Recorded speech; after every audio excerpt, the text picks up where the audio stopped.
السلام علیکم ورحمۃ اللہ وبرکاتہ۔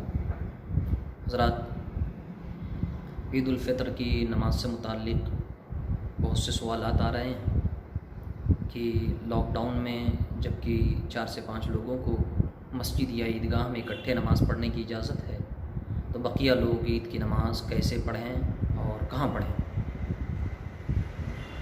اس بارے میں بہت سے سوالات بھی گردش کر رہے ہیں اور بہت سے جوابات بھی۔ تو میں نے سوچا کہ شریعت کا حکم اس بابت آپ حضرات کو سنا دوں۔ عید کی نماز اور اسی طرح جمعہ کی نماز، یہ نماز پنجگانہ نماز سے ہٹ کر ہے۔ اس میں کچھ ایسے شرائط ہیں جو پنجگانہ نماز میں نہیں ہیں، اور ان شرطوں میں سے اگر کوئی ایک شرط بھی نہیں پائی جائے گی تو نہ عید کی نماز ہوگی نہ جمعہ کی نماز ہوگی۔ تو جو اضافی شرائط ہیں جمعہ اور عیدین کے لیے، انہی شرطوں میں سے ایک اہم شرط اس کا امام، یعنی جس طرح پنجگانہ نماز میں کوئی بھی امام بن جاتا ہے، کوئی بھی حافظ جی، مولانا صاحب، قاری صاحب یا کوئی بھی ایسا آدمی جس کی تلاوت درست ہو وہ آگے بڑھ کر نماز پڑھا دیتا ہے، عید اور جمعہ کی نماز ایسے لوگ نہیں پڑھا سکتے۔ عید اور جمعہ کی نماز کے لیے امام شریعت نے متعین کر رکھا ہے اور وہی لوگ امامت کر سکتے ہیں۔ ان کے امام کون کون ہوں گے؟ تو پہلا، سلطان اسلام، یعنی جہاں پر اسلامی سلطنت، اسلامی مملکت ہے تو وہاں جو سلطان اسلام ہوگا وہ امامت کرے گا، خود جمعہ کی یا عید کی۔ اگر وہ نہیں کرتا ہے تو اس کا نائب، وہ نہیں ہے، اس کی غیر موجودگی میں جو اس کا نائب ہوگا، اس کا قائم مقام ہوگا، وہ امامت کرے گا۔ اگر اس کا نائب بھی نہیں تو سلطان اسلام جسے اجازت دے دے، سلطان اسلام کا معزول، سلطان اسلام جسے اجازت دے دے گا وہ جمعہ کی نماز پڑھائے گا، وہ عید کی نماز پڑھائے گا۔ اگر یہ بھی نہیں، جیسا کہ آج ہندوستان میں چونکہ نہ اسلامی مملکت حکومت ہے یہاں، تو اسلامی کوئی بادشاہ بھی نہیں، سلطان اسلام نہیں تو اس کا نائب بھی نہیں ہوگا، معزول بھی نہیں ہوگا۔ تو ہمارے یہاں 2 طرح کے امام جمعہ اور عید کے لیے پائے جا سکتے ہیں۔ ایک عالم علماء بلد، یعنی جس جگہ نماز جمعہ یا نماز عید ہو رہی ہے اس جگہ کا سب سے بڑا مفتی، سب سے بڑا فقیہ وہ امام بنے گا، جمعہ کا یا عید کا۔ اور دوسرا، بوجہ مجبوری جہاں وہ نہیں ہے وہاں پر لوگ جسے اپنا جمعہ یا عید کے لیے امام متعین کر لیں وہ نماز پڑھائے گا۔ یہ تمام کتب فقہ میں، فقہ حنفی کے تمام کتب میں، چاہے وہ شامی ہو، چاہے عالمگیری ہو، قاضی خاں ہو، فتح القدیر ہو، جوہرہ نیرہ ہو، بدائع ثنائے ہو، تمام کتابوں میں انہی اماموں کا ذکر ہے۔ بعض کتابوں میں تو لوگوں کے متعین کردہ امام کا بھی ذکر نہیں ہے، بعد کے فقہا نے اس کا اضافہ کیا ہے۔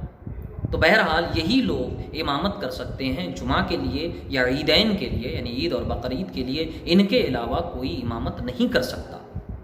اگر کوئی ان کے علاوہ نماز عید پڑھائے گا تو نماز عید نہیں ہوگی، اسی طرح نماز جمعہ پڑھائے گا تو نماز جمعہ نہیں۔ تو اب آپ بتائیں کہ مسجدوں میں تو 4 سے 5 لوگوں کی نماز کی اجازت ہے، چاہے وہ جمعہ کی نماز ہو یا عید کی نماز ہو، اور جو امام متعین آپ نے کیا ہے وہ آپ کی مسجد میں اس نے نماز جمعہ پڑھا دی یا نماز عید پڑھا دی یا عیدگاہ میں پڑھا دی۔ لیکن اب اس کے علاوہ لوگ کیا کریں؟ تو بہت سے لوگ یہ کہتے ہیں کہ گھروں میں نماز پڑھ لی جائے، عید کی نماز گھر میں پڑھ لی جائے، جمعہ کی نماز گھر میں پڑھ لی جائے، اپنی چھت پر پڑھ لی جائے۔ بہت سے لوگ اس طرح کی باتیں کر رہے ہیں، لیکن یاد رکھیے گا اس طرح کی باتیں خلاف شرع ہیں۔ عید کی نماز یا جمعہ کی نماز اپنے گھروں پر آپ کیسے پڑھیں گے جب آپ کے پاس امام ہی نہیں ہوگا؟ امام تو شریعت نے متعین کر دیا، اور آپ کا جو متعین امام ہے وہ آپ کی مسجد یا عیدگاہ میں پڑھا رہا ہے، تو آپ کے گھر پر، آپ کی چھت پر، آپ کے آنگن میں، آپ کے محلے میں کون پڑھائے گا آپ کی نماز؟ اور جب امام نہیں ہوگا تو نماز ہی نہیں۔ فتح رضویہ شریف میں اعلیٰ حضرت علیہ الرحمٰ نے اس کی صراحت فرمائی ہے۔ فتح رضویہ قدیم 3 جلد صفحہ نمبر 801 میں اعلیٰ حضرت علیہ الرحمٰ فرماتے ہیں نماز جمعہ و عیدین کے لیے شرط ہے کہ امام خود سلطان اسلام، مملکت اسلامیہ کا جو بادشاہ ہوگا وہ خود امام ہوگا، یا اس کا معزول، یا پھر سلطان اسلام نے جسے اجازت دی وہ۔ اور جہاں یہ نہ ہو، جیسے کہ آج ہمارے ملک میں نہ سلطان اسلام نہ اس کا معزول، تو بضرورت جسے عام مسلمانوں نے جمعہ و عیدین کا امام مقرر کیا ہو، لوگوں نے جسے اپنے جمعہ اور عیدین کے لیے نماز امام بنایا وہی نماز پڑھائے گا۔ فرماتے کما فی در المختار وغیرہ، انہیں در المختار وغیرہ تمام کتب فقہ میں اسی کا ذکر ہے۔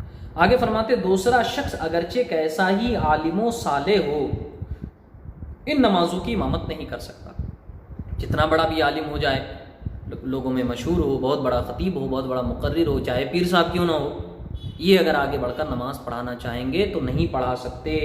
آگے فرماتے ہیں اگر کرے گا نماز نہ ہوگی، یعنی ان متعین اماموں کے علاوہ کوئی بھی شخص اگر امامت کے لیے آگے بڑھتا ہے تو وہ نماز عید نہیں ہوگی، اسی طرح نماز جمعہ بھی نہیں۔ تو اب بتائیں آپ کس طرح اپنے گھروں میں نماز عید پڑھیں گے؟ تو اب سوال یہ ہے کہ اب کیسے پڑھی جائے؟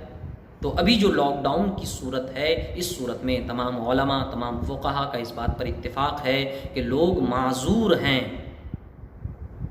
یعنی معذور اسے کہتے ہیں جس پر حکم شرع عائد نہیں ہوتا عذر سے متعلق۔ نماز جمعہ اور نماز عید سے متعلق ہم لوگ معذور ہیں، تو جو لوگ بھی جنہیں بھی مسجد میں جا کر نماز پڑھنے کی اجازت ہے، عیدگاہ میں جانے کی اجازت ہے، 4 یا 5 لوگ، وہ تو نماز پڑھیں گے، ان پر نماز عید ہے، نماز جمعہ ہے۔ ان کے علاوہ لوگوں سے نماز عید بھی معاف ہے، نماز جمعہ بھی معاف ہے۔ اور جب آپ پر نماز عید نہیں، نماز جمعہ نہیں، تو خدا کے لیے شریعت کے خلاف جا کر اپنی مرضی سے، اپنی طبیعت سے، اپنی پسند کا امام متعین کر کے نہ نماز جمعہ پڑھیں نہ نماز عید پڑھیں۔ اگر پڑھیں گے تو نماز نہیں ہوگی اور شریعت کے خلاف جانے کا گناہ آپ کے سر ہوگا۔ اسی لیے عبادات کو شریعت کے دائرے میں رہ کر کریں، عبادات کو شریعت کے اصول اور اس کی روشنی میں کریں، اپنی مرضی اپنی طبیعت سے نہ کریں ورنہ گنہگار ہوں۔ آپ حضرات سے گزارش ہے کہ عید کی نماز آپ حضرات پر نہیں ہے، آپ حضرات اپنے گھروں میں کیا کریں گے؟ فقہا نے فرمایا ایسے لوگ جو عید کی نماز کسی عذر کی وجہ سے نہیں پڑھ سکتے یا جن کی عید کی نماز چھوٹ گئی، وہ چاشت کی نماز پڑھیں گے۔ لہٰذا چاشت کی 4 رکعت نماز ہے، آپ حضرات عید کے دن چاشت کی 4 رکعت نماز پڑھیں گے اور اپنے گھروں میں عید کی جماعت نہیں کریں گے، اور جمعہ جب تک لاک ڈاؤن ہے جمعہ کی بھی جماعت اپنے گھروں میں آپ نہیں کریں گے۔ السلام علیکم ورحمۃ اللہ۔